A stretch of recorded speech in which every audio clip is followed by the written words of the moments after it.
Hello everyone, I hope I meet us well today. And don't mind me, you think I know some of you out there will be thinking, oh, she's always in the car speaking. I don't plan it that way. It just comes, and wherever those thoughts come and the creator says speak, that is when I speak.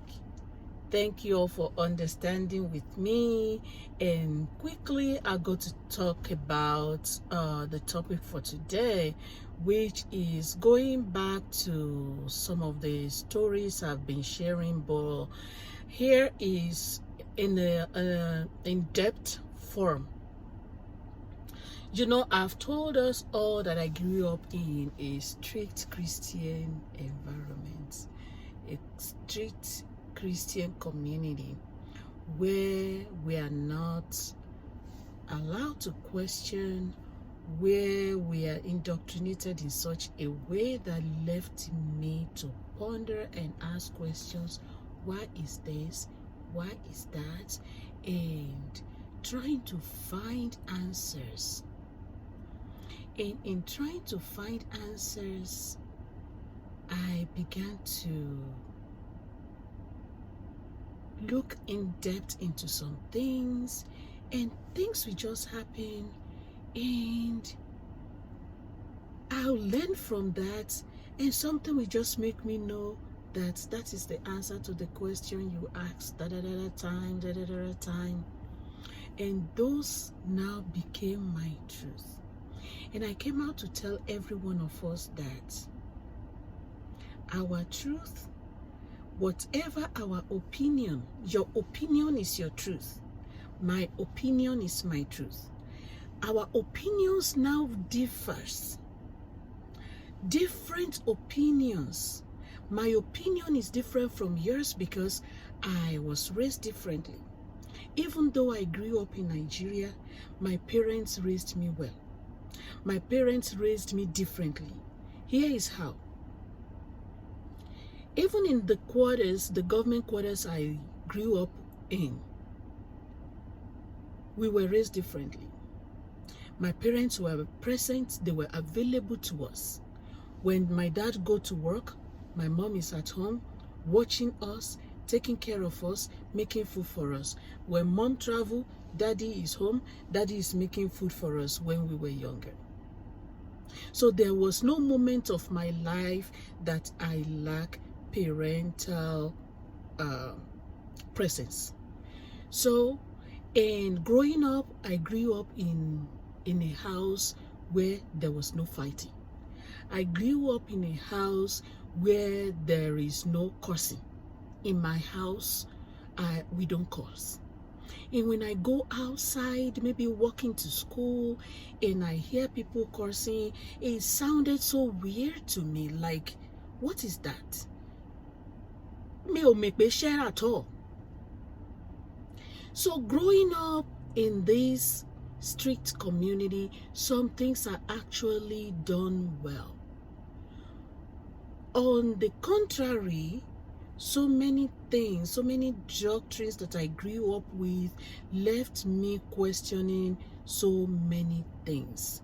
Questions as to why we don't allow people to be themselves. Why do you have to give me dress code? Why do you have to tell me do this, don't do that? Don't you know that when you say don't, the don'ts are what some people want to explore? I figured that out as I continue to grow. What you say people don't do is what they wish to explore. And when I was in that community, I see and hear a lot of things, such as when people, oh my God,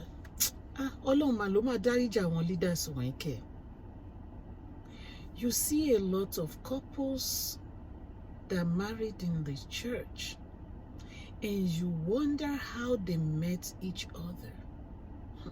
Ìgbà tí mi gbọ́njú o, ọ̀pọ̀lọpọ̀ nǹkan lèmi gbọ́ o. tí mo rò pé tó bá jẹ́ pé bí nǹkan ṣe rí ní èmi ò rò pé mo fẹ́ continue with this o. You see how people got married. If they want to be honest with themselves, if they want to be truthful to themselves, some of them are still alive till today. They were matchmake. One matchmaking one ni. One matchmaking one ni. And I have a friend who was honest with me, who said, èmi àtẹni báyìí, èmi àtọkọ tóun fẹ́ fẹ́ o, àwọn tí ń date for a while, and she feels like it's time for them to get married, and she voiced it out that she's ready to marry, even though the church was like she said, no, I'm ready. I'd rather do this than do something that the church will now embarrass me and shame me and tell me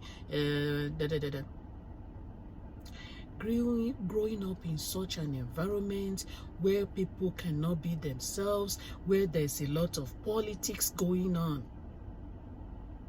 There was this year that it was so bad in the church that holy God, even láàrin àwa akọrin, it was tough. Láàrin àwa akọrin, it was tough. We were at a camp meeting, in the camp meeting, because prior to everybody coming to the camp meeting, the workers will meet, they will deliberate on so many things. And this year was, what is this? Is this church? I was shaking. I was around 20, in my late 20s at the time. Before I got married at 26, 27. I was going to be 27 when I got married. And I think the committee was up between when I was 25, 26. And at the conference, I cannot comprehend what the people did to the overseer. Like, what is this? That the leader cannot change anything. That the leader cannot say, this is the way I see things that is good for us, let us try it. Rigidity of religion is bad, yo, my people. Rigidity of church is bad, yo. And whoever want to change it, we try, go. Whoever want to change it, we try, go. Because I see it that religion is the easiest route for people to hide the emotions. People are angry, they will hide their anger under religion and be hitting other people's children and be scolding other people's children. All this left me to wonder, which Jesus, which Christ is this? I began to search for the truth. I began to search for the truth. And that episode of the camp meeting we went back to our destination. And our overseer at our state, I told you, my parents reside in Ondo State. And then another episode. The church was hot. Everybody was shaking. They brought a new overseer. I like that overseer because he was doing his own thing in a new way, which is different from some of the ways they do things in the church. And they fought this man. So this man took ill. And as a child, mean that this is the only overseer that ever visited my parents. I love this overseer with all my heart. That when we heard that he had a stroke, and you know the church don't go to the hospital. My godfather tried to take him to the hospital, but because of the church doctrine, I really don't understand why people cannot break away from this dogma. I really don't understand why people feel like they should stay there. hurting themselves just in the name of what? Heaven. Want to feel or heaven you want to feel go along your below. As a child, wọ́n fi ọ̀rọ̀ heaven kó wa lómi ọbẹ̀ lọ. Mi ní lọ sínú ìyẹn lénìí. Going back to the story of what led to what that I begin to find my truth. And the overseer was sick. And at the end of the day, the church was like ghost of itself. Because when this man leads, you will feel joy. You will feel some type of beauty all around his teachings, his preaching. And when he was absent, he wasn't the same. And one day I was in the mission house visiting with him, and these men of God walked in. They walked in. And they were threatening that, isn't it time for him to get out of the mission house? Isn't it time for him to get out of the mission house? As a child, I was like, so people are this mean? Can't they see that this man is not feeling well? They can't allow him to stay in the mission house until he gets better? Oh my God. Please, let's think. Hey, mo sọ fún wa leni. Gbogbo àṣírí tẹ́ bò mọ́lẹ̀ yẹn, ọ̀run tú wọn jáde. The internet, as it was shown to me, is Christ. And the internet will be used to educate, because I, Shola, have been permitted by the Creator to come to the universe, to the internet, and educate people and share my truth with other people. They threaten this man. They threaten this man. Somebody under stroke, to you can show love, to you can show empathy, to you can show empathy, to you can show kindness. You were debating on how you will walk him out of the mission house. And guess what? The mission house was built by all of us. I was part of the people to be Kompon Lori. I was part of the people to be block mission house in. You threaten this man. Be you know ni sickness. Ta ló mọ nǹkan tó máa ṣẹlẹ̀ sí wa as we age? Ta ló mọ nǹkan tó máa ṣẹlẹ̀ sí wa as we go by the day? They threatened this man. At the end of the day, they ejected him out of the mission house. From that point going forward, I think that was shortly after he took ill, they started making Ondo State account. We started having committee at Ondo State.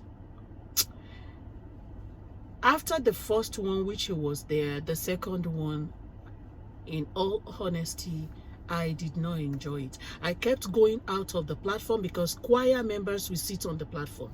I kept going back and forth, going out and in, looking for, what is this? The church don't even feel the same.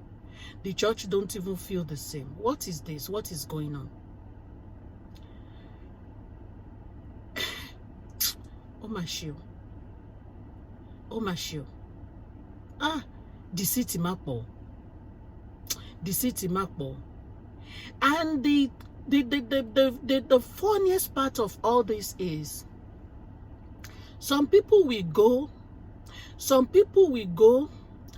and their time will come, they will not repent from all these things because they thought they are serving God, they are defending Christ. When will you stop church politics? When will you stop all this craziness? And this man was chased out of the mission house. He was taken to his hometown where he built his house. I was part of the people that volunteered to go with him when he was finally moving out of the missionary house. And I'm grateful for this, my father. He became my mentor. I go to him, and I'm grateful that I have some moments with him before he passed on to glory. And I want to tell you that today that I'm on social media, all of these people that I've had contact with, that really confided in me, that opened up to me, are within me speaking. Because now they have seen the truth. And they can't come back here to amend it. Now they are filling me up, supporting me to share what I know. I'm not shaming any church. I am speaking from the abundance of the truth that the Creator has given to me, to tell every one of us preachers, teachers, believers out there to stop hiding. Stop hiding. Show your true self now. Now. Because you can only hide when you are still living. When the breath is no more in your nostrils, you can no longer hide. But the unfortunate thing is, you cannot come back. You cannot come back to amend it. Now is the time to amend. Those politics you have participated in the church, now is the time to correct it. Yes, it may bring you to strong emotions. Feel it. Heal from it. I'm here for every one of you. We can reflect together and grow together. Thank you all for coming back to my channel and watching my video. You can subscribe and continue to like my videos. Thank you all, and see you in my next episode. See you later.